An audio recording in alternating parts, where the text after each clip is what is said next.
Welcome back to Movie Recaps. Today I will show you an action, thriller, sci-fi film from 2006, titled Children of Men. Spoilers ahead. Watch out and take care. The year is 2027.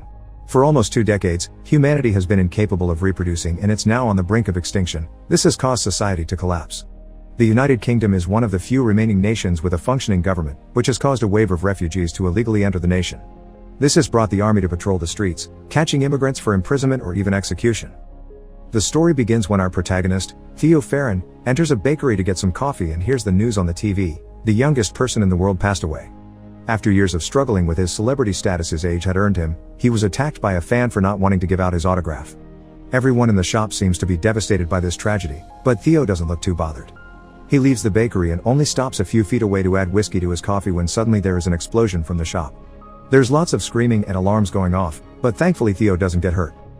With an annoying ringing in his ears and still unbothered, Theo goes to work as if nothing had happened. In the office, almost nobody is getting actual work done. They're too busy crying over the loss of the world's youngest person. Theo takes this as an opportunity. He lies to his boss and tells him he's upset over the news too, so he asks permission to finish his work at home before leaving. On his way back, the train he's taken is constantly on the receiving end of stones from rebels and indigents. There also are many cages filled with refugees and guarded by the cops on the station. This still doesn't make Theo even blink. Outside the station, Theo meets with his old friend Jasper Palmer. After a hug, they get in Jasper's car and drive to his place in the countryside while discussing the bakery explosion, considering the idea it may have been the government itself that planted the bomb. They see a bus pass by, taking refugees to a camp in Bexhill. Jasper's place is hidden in the woods, so hidden that they need to stop the car and move some decoy branches away to be able to pass. Jasper makes fun of Theo for his lack of love life and his alcohol problem. He also offers him to come live with him, but Theo turns down the offer. Once they're inside the house, we learn through photos and newspaper clips that Jasper used to be a political cartoonist and his wife Janice was a photojournalist. These days, however, Jasper became a hippie and pot dealer, and Janice is in a catatonic state since she was tortured. There are also our old pictures of Theo with a woman and a little boy. After saying hi to Janice, Theo and Jasper hang out on the couch smoking and discussing various topics. Jasper mentions his main client is an immigration cop at the Bexhill camp, and they argue over the possible existence of the Human Project, a secret scientific organization with hidden facilities where they're trying to find a cure to humanity's infertility. Theo is back at his home the next day, and when he leaves for work, he's kidnapped in the street by a militant group called the Fishes. Face covered, they put him in the van and don't uncover him until they have him in Fishes territory. When Theo opens his eyes again, he is in a protected room, and he sees for the first time in years his ex-wife Julian Taylor, who apologizes for the theatrics, but they had to do this to avoid the police. She's been a wanted woman since their activist days, but Theo has left that life behind. After explaining they weren't the ones who put the bomb in the bakery, Julian takes Theo outside for a walk. The reason why she's made him come is that she needs transfer papers for a refugee girl to get to the coast, and Theo can get them through his cousin. Theo turns down the idea, and when Julian offers monetary compensation, he says he doesn't need her money, an obvious lie. Since he isn't collaborating, Julian makes her people cover his face again and take him out of their place. While on the van, one of the Fishes tells Theo this has never happened and that they'll always be watching him. Another one gives him a paper sign to hang on the tube in case he changes his mind. Then Theo is thrown in the middle of the street with some change for the bus. Sometime later, it seems Theo does end up changing his mind, because he pays his cousin Nigel, who works as a minister, a visit. A fancy car with its own driver picks him up and takes him to the private residence, where the minister keeps and restores classic works of art, like Michelangelo's David, which is missing a chunk of its leg. After hugging, they have lunch together with the minister's son, who ignores them completely while playing on a screen connected directly to his body. After asking his cousin about his wife, Theo asks for the transfer papers by making up a story that they're for his girlfriend to be able to visit her very sick brother in Brighton. Nigel points out it's a huge favor since it's highly controlled, and, after yelling at his son to take his pills, he asks Theo to follow him to the window, where he tells him he'll see what he can do. Theo wonders why Nigel keeps all this art when in 100 years there won't be anyone to look at it. Nigel replies he just doesn't think about it. Hours later, Theo is at a pub and is approached by one of the Fishes, Luke, who saw the sign Theo had been given posted outside. Theo explains he did get the papers, but they're joint, so he is the one who will have to escort the girl, a task he'll accept if he's paid more. Luke accepts because Julian thinks highly of Theo. The next day, Theo is approached by one of the Fishes again while he's betting on the dogs, a woman that shows him the same sign he used the day before. He follows her outside and onto a bus, where Julian is waiting for him. She asks about the papers before reminiscing about the old days, but they end up arguing over the way they handled the passing of their child, Dylan, and eventual separation. When they reach their stop, they hurry out of the bus and Theo takes the chance to ask why he was chosen. Julian says she trusts him. He also asks what will happen to them, and Julian says she doesn't know before pecking his lips.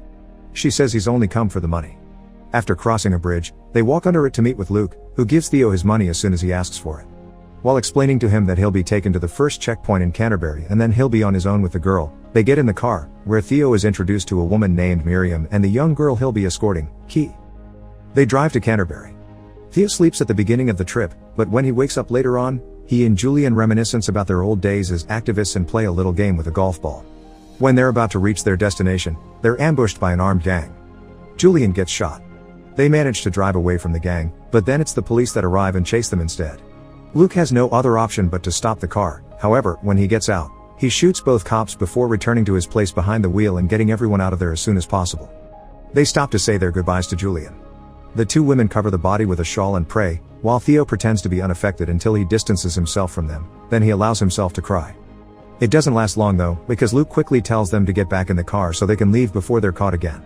It's nightfall when they reach a Fish's safe house, where the entire group is meeting to vote for their new leader. Theo asks for a ride to London, but he's told it's too dangerous and he'll have to wait until the next day. Instead, he's offered a shower and clean clothes. After washing up, he chit-chats with one of the Fishes before Miriam comes looking for him to take him to Key. She takes him to the barn while the Fishes vote for Luke as their new leader. Inside the barn, Theo is left alone with Key, who says Julian told her stories of their child and if things got bad, she should talk to Theo because he's the only one she can trust to take her to the boat called the Tomorrow. Theo doesn't want anything to do with this, so to convince him, Key takes off her dress and reveals her secret. She's pregnant.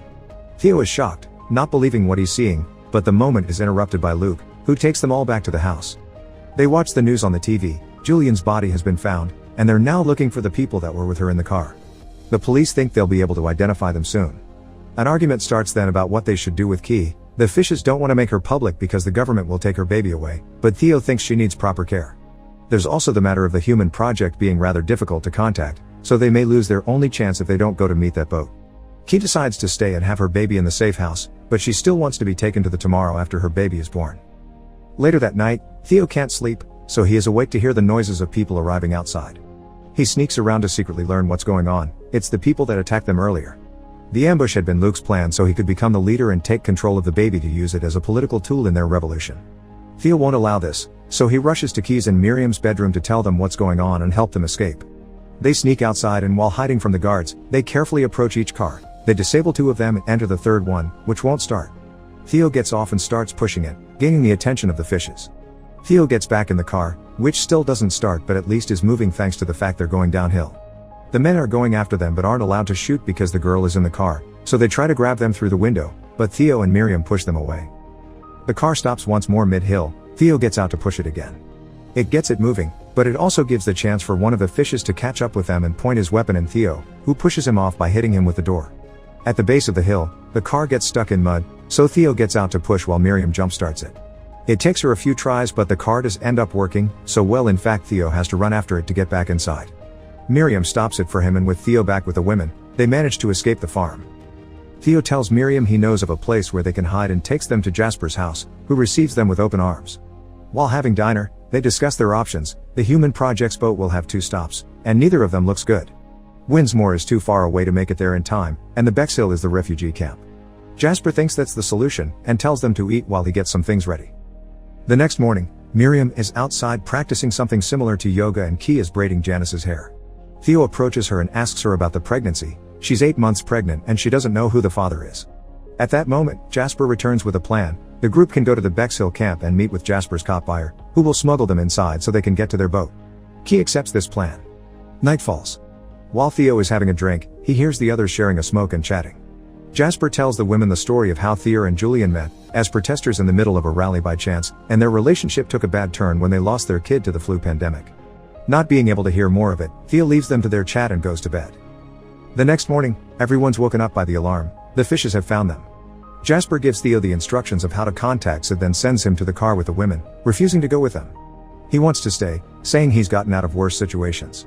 Theo drives the girls away but stops the car at a hill to look at what's going on in the house from afar. The Fishes arrive and not liking Jasper's answers, they shoot him. Theo doesn't tell Key this. He says everything is okay before driving away for good this time. They make it to their meeting point the next day, an abandoned school. While Key enjoys the swings, Miriam tells Theo about her old job as a midwife and how she saw the infertility issue affect all her patients little by little. A truck arrives then, it's Sid, their contact. After exchanging the password, Sid gets them in the truck and drives them away to the refugee camp. Key has her first contraction on the way, they tell Sid is just her being carsick. They make it to Bexhill, and Sid tells them to put on sad refugee faces before moving them from the truck and into a bus filled with refugees that quickly leaves the area. Soon enough, Key's contractions start getting worse, and by the time they make it to the actual camp, her water breaks. A guard notices her state of distress, so Miriam distracts him by acting as if going through religious mania, so she's taken away to be executed. He's also about to take Keith, so Theo points at the water on the floor between her legs and says it's urine and excrement, effectively driving him away. Theo and Key leave the bus and join a line where Theo loses Key for a short moment when a guard tells him to lose his clock, but they reunite soon after. The line that is eventually released into the city that became the refugee camp, and there they look for Marichka, a Romanian woman that takes them to a safe abandoned building and gives them a private room where Key can have her baby. Labor is hard on Key, but Theo guides her, and eventually she gives birth to a healthy baby girl. The next day, Sid comes by to check on them. The city's become a dangerous mess after a wall blew up and people started to flee, so Sid's come to help them escape. When he sees the baby, he promises he'll take them to a boat, but Marichka is against this idea, implying he isn't a good man. Sid takes out his gun then and reveals he knows there's a bounty on their heads that he plans to earn. On their way downstairs, Marichka manages to push Sid off and Theo jumps on him to get him away from Key. After Marichka hits him with a stick, the three of them start running away, with Sid breathing on their backs. They go down a hallway to reach a street, and when Sid gets stuck on the door, Theo finishes him off with a brick to the head. Theo asks Marichka about the boat, and after some confusion on her part, she catches on and starts guiding them to it amidst all the fighting between the military and the fishes. She makes them enter a building, and after showing the baby to the owner through a window, they're allowed to enter a very nice apartment. There they eat, rest and get better shoes for Theo while two elderly women play with the baby. One of the guards tells them they need to leave in an hour, so when that time passes, they put Key on a wheelchair and leave the building. They're running again, and soon they're found by Luke and the fishes. Luke takes Key and the baby with him and leaves the other fishes to shoot Theo and Marichka. They're about to do so when more military arrives, giving Theo and Marichka a chance to run from them and try to find Key. Theo gets separated from Marichka, but he keeps going, avoiding soldiers and fishes until he makes it inside a building under heavy fire. After climbing various stairs, he finally finds Key and her baby near Luke, who is trying to convince them of his good cause when a bomb goes off in the building, ending his life. Theo grabs Key and the baby and escorts them out, not having trouble leaving the building because everyone is awed by the baby. The refugees touch them as if they were a vision, and when they are stopped by the fishes, they also let them pass. While leaving the building, the soldiers who enters notice the baby and starts yelling to stop the firing so they can let them pass. As they walk away, everyone outside stare at them in shock, but the fire resumes when the trio is far enough from the building. They quickly get back to the building entrance where they had been captured and reunite with Marichka, who finally takes them to an underground passage where their boat is waiting for them. After refusing to join them, Marichka pushes the boat and sends them to the sea. Theo rows until they make it to the buoy that will serve as their rendezvous point. While waiting, Key notices blood on the boat and Theo tells him it's his. He's been shot, but he's fine. When the baby starts crying, Theo teaches her to burp her, and Key decides then that she will call her daughter Dylan, after Theo's child. It is then that Theo loses consciousness and perhaps even passes away exactly as the Tomorrow arrives to take Key and Dylan to safety. Make sure to subscribe and turn on notifications so you can watch more videos like this. Thanks for watching.